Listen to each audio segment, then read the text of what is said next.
विदर्भात सुद्धा पावसानं जोर धरलाय। गडचिरोली जिल्ह्यात सुरू असलेल्या मुसळधार पावसामुळे गडचिरोली चंद्रपूर राष्ट्रीय महामार्गावरील अनेक ठिकाणी पावसाचं पाणी साचलंय।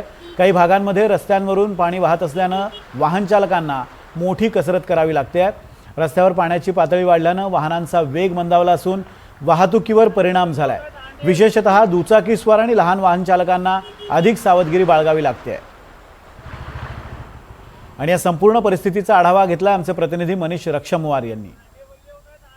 गडचिरोली जिल्ह्याला आज हवामान विभागाने येलो अलर्ट दिलेला आहे। त्या अनुषंगाने गडचिरोली जिल्ह्यात आणि शहरात मुसळधार पावसाला सुरुवात झालेली आहे।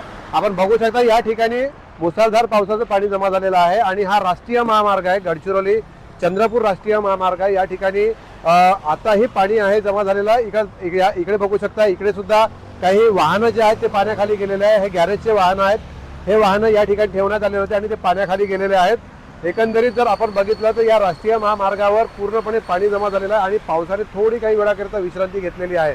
थोडी काही वेळाकरता विश्रांती जरी घेतलेली असली तरी सुद्धा पाणी जमा झालेलं आहे। म्हणजे आज सकाळी या ठिकाणी भरपूर पाणी होतं आणि आता पाणी कमी झालेलं आहे, परंतु मुसळधार जर पाऊस परत आला आणि अशा जर वातावरणात जर पुन्हा जर पाऊस आला तर या ठिकाणी अजून पाणी जमा होणार, कारण की प्रत्येक वेळेस या ठिकाणी पावसाचं पाणी जमा होत असते।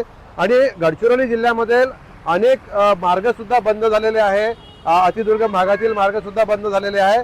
या ठिकाणी बघू शकता अशा पद्धतीने आता वाहतूक थोडी थंडावलेली आहे आणि वाहन चालकांना या ठिकाणी वाहन चालवत असताना कसरत करावी लागत आहे।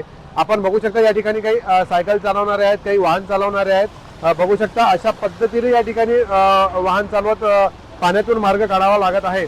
एकंदरीत हे गडचिरोली शहरातील चित्र आहे आणि गडचिरोलीतील अतिदुर्गम भागामध्ये सुद्धा याच्यापेक्षा भयावह दृश्य आहे। एनडीटीव्ही मराठी करता मनीष रक्षमवार, गडचिरोली।